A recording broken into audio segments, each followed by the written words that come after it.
Chapter 1. My wife was back home for the holidays, leaving me to rattle around our empty apartment alone. Deep into a late-night gaming session, my internet started lagging like hell. I logged into the router's admin page to see who was leeching my Wi-Fi. Wi-Fi made my blood run cold. The page showed 3 devices connected: my PC, my wife's phone, and an unfamiliar Android.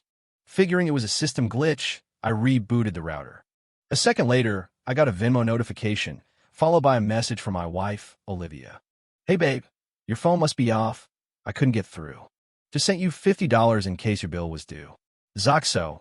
I stared at the full bars of service on my phone. My hands felt like ice. My phone bill wasn't due for 2 weeks. And just then a rhythmic, frantic squeaking started up from the ceiling above me. Olivia had supposedly left for her mom's place 2 days ago. She'd said her mom wasn't feeling well, and she wanted to go early to help out before Christmas. I had to work straight through New Year's Eve, so I told her to go ahead. When I dropped her off at the train station, she'd clung to me with tears in her eyes, saying she couldn't stand the thought of me living on takeout and ramen all alone. I'm a pretty low-maintenance guy. With her gone, it was a little lonely, sure, but mostly it was a freedom I hadn't felt in years. No nagging about socks on the floor, no being herded into the shower, and most importantly, I could pull all-nighters gaming without any guilt. That night, around 11, my buddies and I were tearing it up in League of Legends, just about to push for the enemy's nexus when my screen froze. The ping in the top right corner shot from a crisp green 30 milliseconds to a blazing red 460 milliseconds. What the hell? I slammed my mouse on the desk. The connection was usually rock solid. Why would it crap out on me now? I figured it was an issue with Comcast, but after a few minutes, it was still lagging. I pulled up the router's admin page, thinking maybe someone was piggybacking on my signal and slowing it down. When the page loaded, I froze. There were 3 devices on the network. The first was my desktop computer. The second was named liv_iPhone 15 Pro. That was Olivia's phone. The third was an unfamiliar Razer gaming phone. The kind of niche, high-performance phone that only serious male gamers would even know about. My head started to spin. Olivia's phone? Wasn't she 300 miles away in Wisconsin? My first thought was that it had to be a bug in the router's cache. The damn thing was a few years old. A display error wasn't out of the question. After all, I'd watched her walk into Union Station myself 2 days ago. As for the Razer phone, it was probably the guy next door or some kid downstairs who'd cracked my password and was torrenting movies. "Freaking leech," I muttered. I felt a little uneasy, but I didn't overthink it. I just hit the reboot button. The router's lights blinked off, then on again, and the internet was down for a couple of minutes. Just as the connection came back, while I was still staring at the blinking blue light, my phone buzzed on the desk. Venmo. "Olivia Clark sent you $50. Immediately after, an iMessage from her popped up. "Hey babe, did your service cut out? I just sent you $50. Don't want you to be unreachable while you're all alone. I'd worry." She even added a kissing face emoji. Reading that message, I felt the blood drain from my face. I immediately checked my account balance with Verizon. I wasn't even close to my data limit. My phone hadn't been disconnected. It was connected to my home Wi-Fi, and the cell signal was perfect. How would Olivia know my internet had dropped? It could only mean one thing. She was connected to my Wi-Fi. The signal from my router barely reached the hallway. She was close, maybe even in this building. I stare at my monitor, where liv_iPhone 15 Pro had just reconnected to the network. My hand started to shake uncontrollably. A moment later, the unknown Razer phone reconnected too. Late at night, my wife and some strange man were using my Wi-Fi. Where were they? Before I could process the thought, a dull thud echoed from the ceiling. Thump. It was followed by a rhythmic rocking sound, the unmistakable noise of a cheap bed frame slamming against a wall. And the sound was coming from directly above my head. Chapter 2. The sound was so loud, I thought the ceiling was going to collapse. The apartment upstairs, 701, had been occupied by an old couple, but they'd left for Florida last month to wait out the winter. The place was empty. I'd seen a real estate agent showing it a few days ago. Had someone just moved in? Squeak, squeak, squeak. The rhythm got faster, punctuated by a woman's muffled moans. The sound was distorted by the floorboards, but the raw, shameless energy was impossible to miss. Olivia was always so reserved in bed. I couldn't connect that sound to her. I sat there in the dark, the glow of my monitor lighting up the room. I didn't want to think about it. I didn't want to believe it. Finally, I took a deep breath and started a FaceTime call with her. It rang and rang. No answer. Just as it was about to go to voicemail, she picked up. On the screen, Olivia was wearing a silk pajama set I'd never seen before. Her hair was damp, like she'd just showered. The background was a blank white wall, and the lighting was dim. "Hey, sweetie. Sorry, I was in the shower. Didn't hear it ring." Her smile was bright, but I saw an unnatural flush on her cheeks, and her breathing was a little ragged. "You're at your mom's?" I tried to keep my voice steady, but my eyes were scanning the background for any detail. It was too perfect, too blank. Nothing to see. "Yeah, this old house has terrible reception. I'm in the storage closet trying to get signal." Her eyes darted away, unable to meet the camera. "Did you get the money I sent? You scared me. I thought I'd lost you." "I got it," I said through gritted teeth. "Liv, why is it so quiet over there?" "It's the country, babe. Everyone's asleep." She tucked a strand of hair behind her ear. "What's up?" Just then, a loud crash echoed from my ceiling. Bang! On the video call, Olivia flinched, her eyes instinctively glancing upward. And at the exact same moment, I heard the exact same bang through my own ceiling. "Olivia, what was that noise?" She was quick. She clutched her chest dramatically. "Oh my God, a raccoon must have knocked something over in the yard." Scared the life out of me. "Hey babe, I gotta go check on mom. You get some sleep? Okay?" Mwah. Before I could say another word, she hung up. The instant the screen went dark, the noise from upstairs stopped. I opened my phone and went to our building's Facebook group. With the holidays, the group was pretty dead, but I couldn't hold it in anymore. I typed a post, "To the new tenants in 701, could you keep it down? It's the middle of the night, and it sounds like you're trying to bring the whole building down." 2 minutes later, someone replied. It was Mrs. Davison from 702, the resident gossip queen. "Oh, you're up to 601? I hear it too. It's just shameless. That new young couple in 701 has no respect at all." I immediately sent her a friend request and a message. "Mrs. D, when did they move in?" Her reply came back instantly. "Just the day before yesterday, in the afternoon. I saw them. Tall, skinny guy wearing a black face mask. The woman was all bundled up, but she looked young. Good figure. She was carrying a big green suitcase." A big green suitcase. That was the exact suitcase Olivia had taken with her. And the timing, it was just a few hours after I dropped her at the station. I felt a wire snap in my brain. Mrs. Davison sent a voice memo, her tone dripping with disdain. "You have no idea, honey. Those two haven't left the apartment once. They just get DoorDash delivered all day and spend the rest of their time. Well, you know, day and night, night and day. Youth is no excuse for that kind of behavior. If you ask me, that girl doesn't seem like a decent type at all." I stared at my phone, my eyes burning. The day before yesterday, I took her to the train station, and she just turned around, took an Uber back to our building, and moved in right above me. Why? For the thrill? To humiliate me? While I was holding down the fort in our empty apartment, she was upstairs, rolling around with someone else. I refreshed the router's admin page. Both devices were still online. If you're going to be cruel, I thought, then don't blame me for being ruthless. I grabbed the claw hammer from the utility closet by the front door and crept out of my apartment. Standing in front of the closed door of 701, I pressed my ear against the wood. I could hear faint murmuring and the sound of running water. This time, I was going to catch them red-handed. I was going to ruin them. I took a deep breath, raised the hammer, and was about to smash it into the door. Suddenly, my phone rang. It was Olivia. The sounds inside the apartment instantly went silent. I fumbled to decline the call, my heart pounding in my chest. A new iMessage came through. "Olivia, babe, was it you posting in the building's Facebook group?" I froze. She's in that group. No, wait. She muted all notifications from it ages ago. Before I could figure it out, she sent a screenshot that made the hammer in my hand feel like it was welded in midair. Chapter 3. The screenshot was from Smart Home app. It showed two devices connected to my Wi-Fi, the iPhone and the Razr phone. Below the device names were two small location tags, living room and balcony. A long voice memo from Olivia followed, her tone wounded and defensive. "Babe, did you see strange devices on the network and hear the noise from upstairs and immediately think I was cheating on you? That iPhone 15 Pro is my old phone, remember? Before I left, I hid it behind the books on the top shelf of the bookcase. And the Razr phone, is tucked away in the corner of the balcony. I've just been so paranoid being away, worried about burglars. I set them up as security cameras. They're plugged in and running 24/7. When the internet dropped, the feed went black. That's why I thought your phone was off and sent you the money. I stood there in the hallway outside 701, completely stunned. Old phones? Security cameras? I tried to remember. She'd get a new phone recently. The old one, I thought she'd sold it. Had she lied? If you don't believe me, go check behind those big art books on the top shelf in the living room.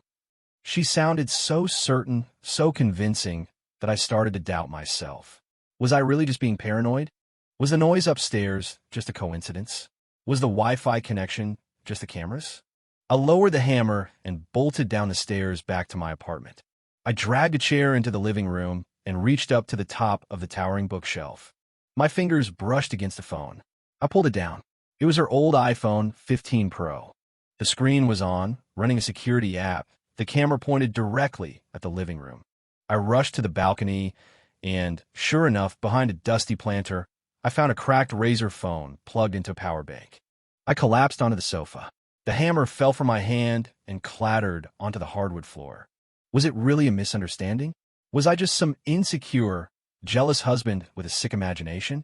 A wave of guilt washed over me.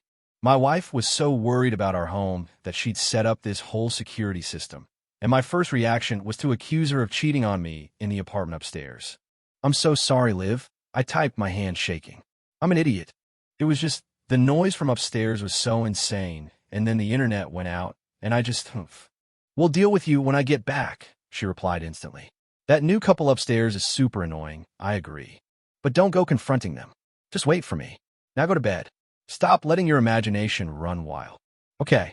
Good night, babe." I let out a long breath, feeling like a complete fool.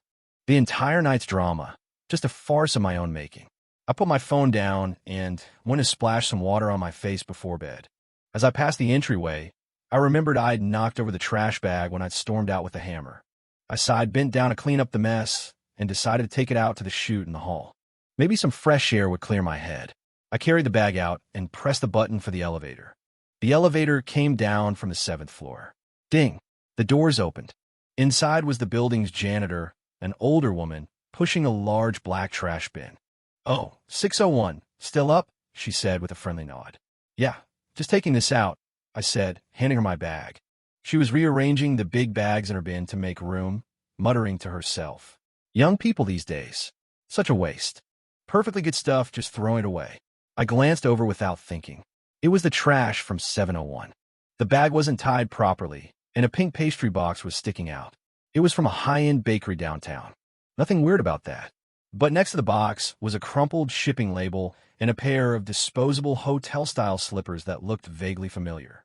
The shipping label was creased, but out of professional habit, my eyes instantly scanned the sender's address. Shipped from the Velvet Underground Adult Boutique. Récipient, JQI, Opt 701. Even that just meant the guy in 701 had a messy private life. But then, as the janitor shoved the trash down, the lid of the pastry box popped open. A small card fell out and landed right at my feet. I picked it up. Written on it, in elegant looping script, was a message. "Happy 2nd anniversary. Our first adventure in our new home. Love." Oh, that handwriting. The way the O was followed by a little heart. I know it anywhere. It was Olivia's. As the box was crushed further, the half-eaten cake inside was revealed. It was a very specific custom order. A durian milk crepe cake, but made without any cream. Olivia was severely lactose intolerant, but obsessed with durian. It was the exact cake I ordered from that specific bakery for her birthday every year. The owner was the only person in the city who knew about her weird preference, and Olivia was the only person who would ever order it. If this was all a misunderstanding, why were there so many coincidences? More importantly, I thought back to the moment I stood upstairs, hammer in hand. Olivia's message, explaining the security cameras. How did she explain it so quickly? So precisely? Unless she had seen me. Through the camera on that old iPhone, she had watched me grab the hammer and head for the door. In that instant, all my guilt, all my self-doubt, was incinerated by a white-hot rage. She used the cameras to watch me. She used fake alibis to manipulate me. I took the stairs 2 at a time, back up to the 7th floor, and started pounding on the door of 701. Olivia, open this door. I know you're in there. Stop hiding. In that moment, I was ready to kill the man she was with. Click. The door opened. My raised fist froze in midair. It wasn't Olivia. It was her best friend, Chloe. Chloe stood there in a loose-fitting bathrobe, her hair a mess. The awkwardness of the moment was so thick you could cut it with a knife. Are you insane? What are you doing, banging on my door in the middle of the night? She demanded, her face a mask of shock. I glanced past her into the apartment. The living room was a mess, like they'd just finished. But I didn't see Olivia, the cake, and the card. I stammered, pointing vaguely downstairs. Oh, that. Chloe rolled her eyes. My boyfriend and I were celebrating our anniversary. Olivia told me about that bakery, said that flavor was amazing. What? Are you gatekeeping cake now? Her words hit me like a bucket of ice water. Sorry, I didn't know it was you. I mumbled, backing away toward the elevator, feeling like a complete psychopath. Chloe slammed the door shut. I pressed the elevator button, watching the numbers descend, my stomach churning with guilt. I pulled out my phone, ready to send Olivia a massive apology gift. But my thumb hovered over her last message. Olivia had written, "That new couple upstairs is super annoying, but don't go confronting them. Wait. If her best friend Chloe was living upstairs, why wouldn't Olivia know? It could only mean one thing. She was still playing me." My fists clenched, but this time I felt a strange, cold calm wash over me. You want to put on a show? Fine. I'll make sure you get the finale you deserve. I walked to the corner of the stairwell and dialed 911. Hello, yes. I'd like to report a possible prostitution ring at the Lake Point Residences, apartment 701. Chapter 4 reporting a crime like that during the holidays, with the police on high alert, was like dropping a bomb. Less than 10 minutes later, sirens echoed from the street below. Flashing red and blue lights painted the walls of the stairwell. I smoothed my shirt, put on the face of a concerned, law-abiding citizen, and went down to meet them. The lead officer was a grizzled veteran with a no-nonsense face, flanked by two younger cops. You the one who called it in?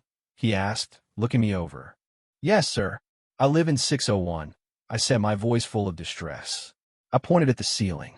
Officer, it's just gotten out of hand. The noises, it's been going on all day, every day. Shouting, screaming. I heard them talking about switching partners, and everyone join in. It sounds like something illegal is going on up there. I made sure to embellish the details. The officer's brow furrowed. He waved a hand. Let's go see. I trailed behind them as they rode the elevator up to the 7th floor. The door to 701 was silent. Just as the lead officer raised his hand to knock, the door clicked open from the inside. Chloe was on her way out, a purse slung over her shoulder. A bright red hickey on her neck was impossible to hide. She looked like she'd just finished up and was making a quick exit. Opening the door, she came face to face with 3 police officers. Her face went pale. A scream died in her throat as one of the younger officers quickly stepped forward.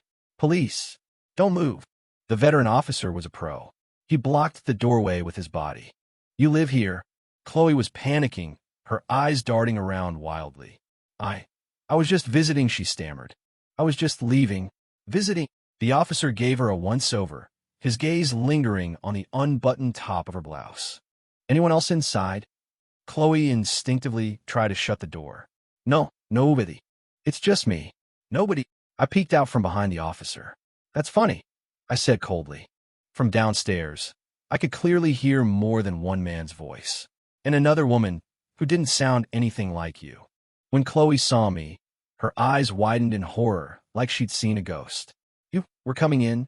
Open the door. The officer didn't have time for her excuses. He pushed the door wide open. Chloe tried to block him, but it was useless.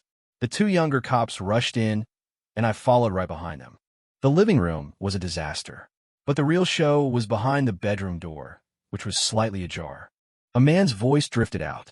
The veteran officer's face turned to stone. He kicked the bedroom door open. Police!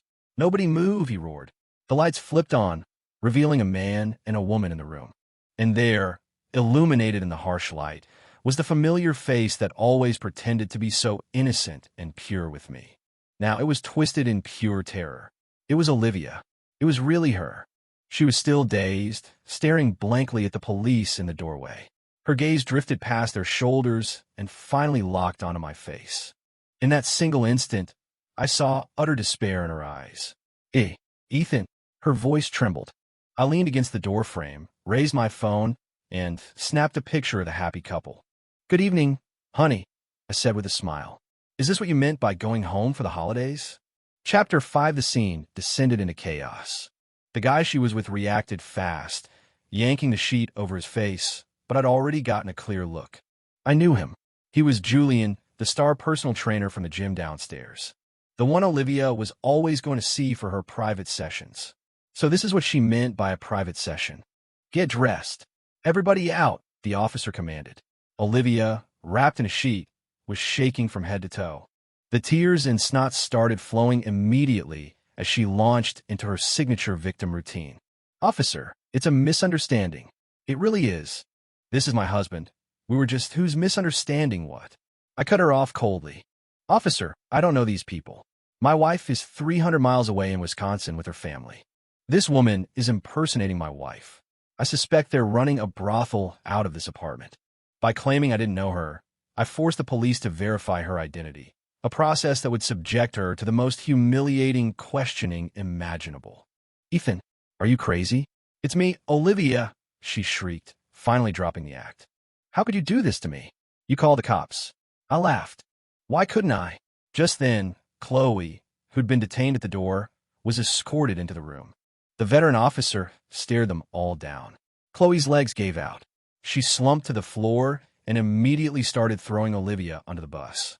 "It wasn't my fault. Officer, I swear, it had nothing to do with me. She called me over. She said her husband was out of town and begged me to come keep her company and to, let Julian give me some pointers. I was just watching. I didn't do anything. What are you talking about?" Olivia stared at her best friend in disbelief. "It's the truth." To save her own skin, Chloe started spilling everything. "You're the one who said Ethan was a boring log in bed, that he couldn't satisfy you. You said Julian was amazing, and you insisted I join in. I don't know what I was thinking." Listening to her, I felt sick to my stomach. I thought I'd married a saint. Turns out I'd married a whore. The trainer, Julian, had lost his nerve too. He mumbled from under the sheet. "Hey man, I was just doing my job. The ladies booked me." "Shut up," Olivia screamed, sobbing hysterically.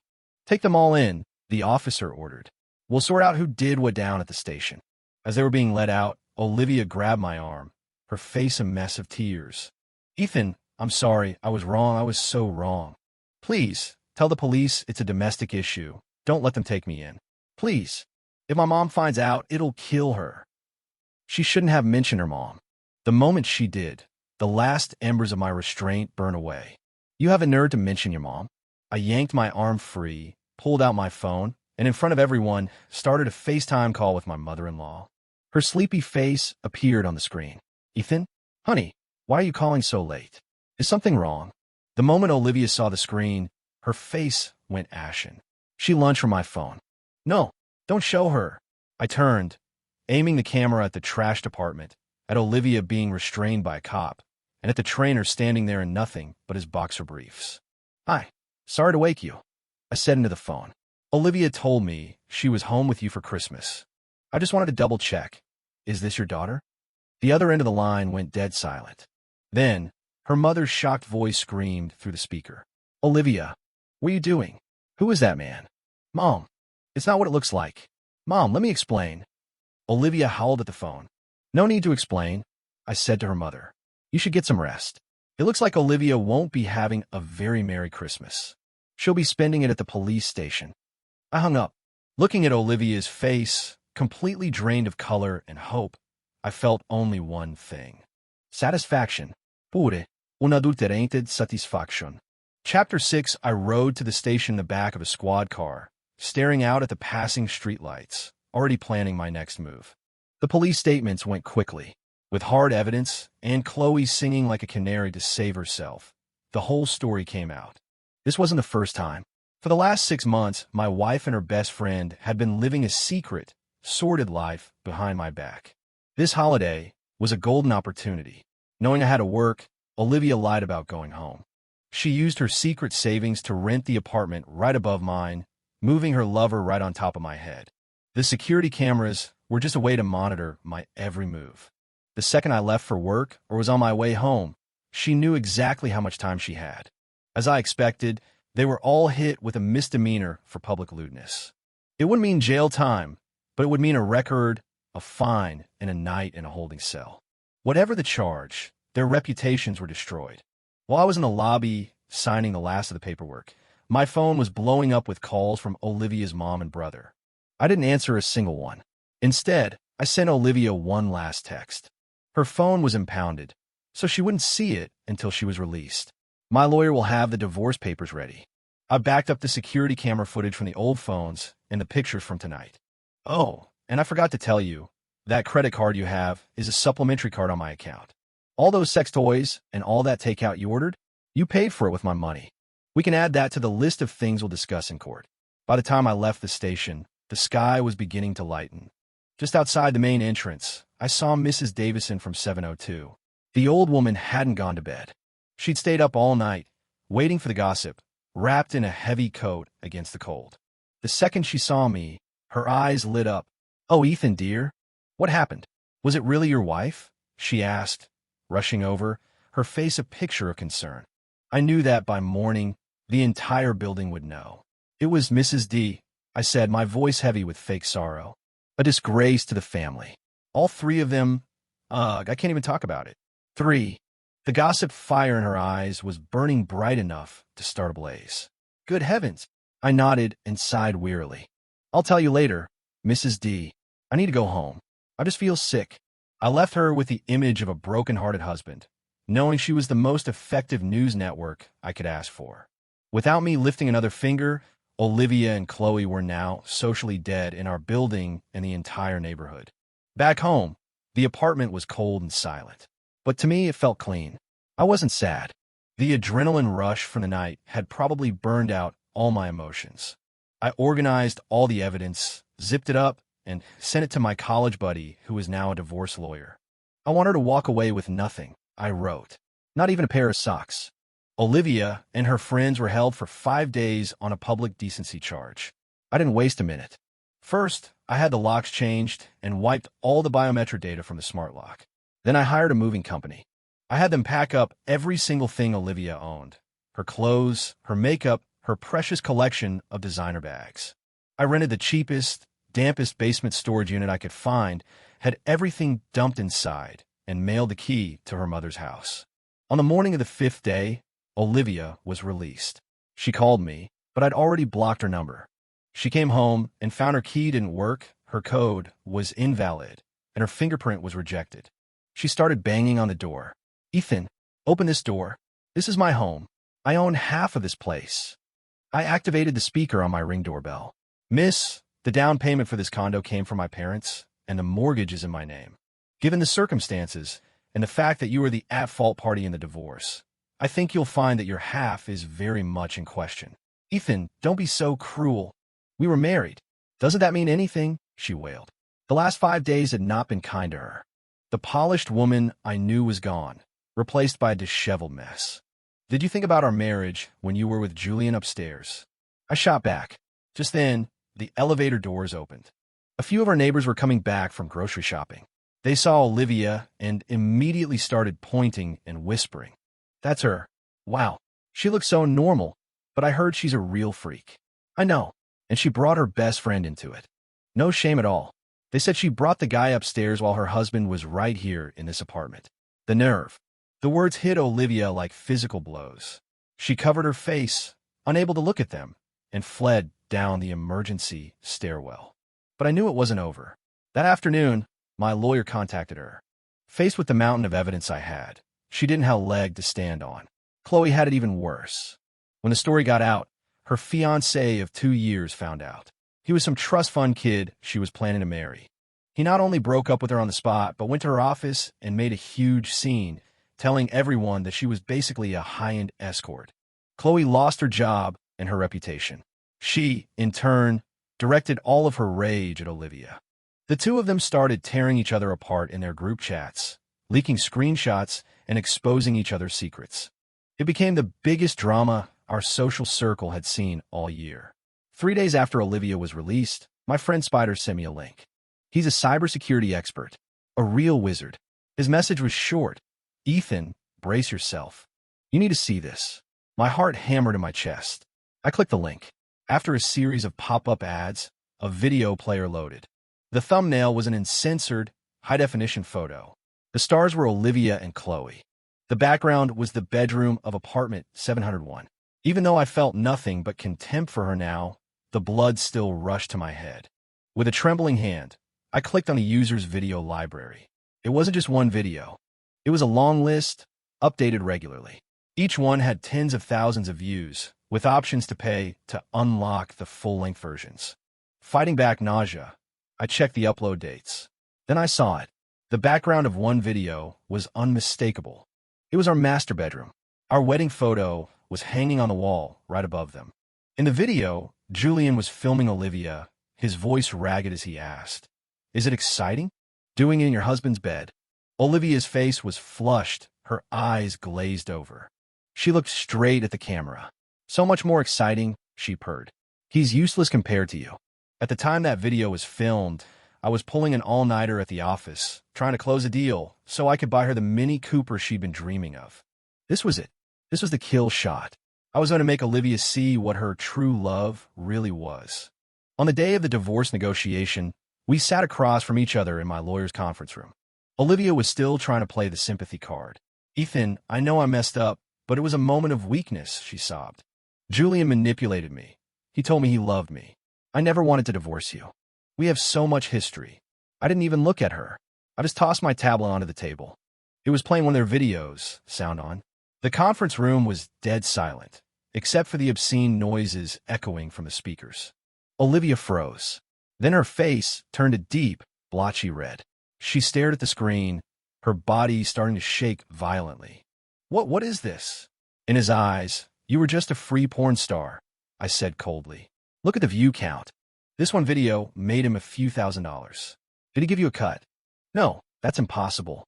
He said they were just for us. For our memories." She scrambled for the tablet, but I swiped down to the comment section. "I know this chick. She lives at the Lake Point. Saw her in the elevator once. Never knew she was such a slut. Someone post the address. I'd love a turn."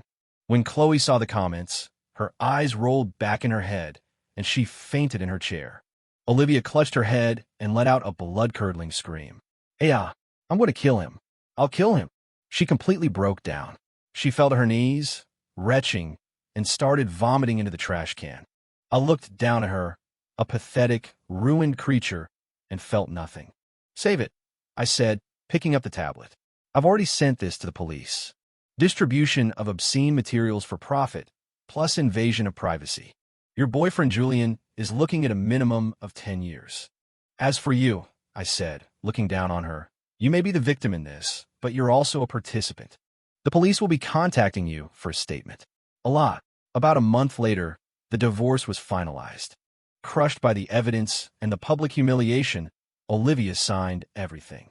She walked away with nothing. I was even able to sue to get back some of the money she'd spent on him from her joint accounts. Julian was arrested. Between the public lewdness charge and the new felony charges for distributing pornography, his life was over. The gym fired him immediately. On New Year's Eve, I was home alone. I spent the day deep cleaning the entire apartment, throwing out the mattress, the sheets, and anything else that reminded me of her. I ordered a feast for myself. A huge, greasy burger, spicy wings, everything she used to hate. I booted up my computer. The internet was lightning fast. The ping was a steady 20 milliseconds.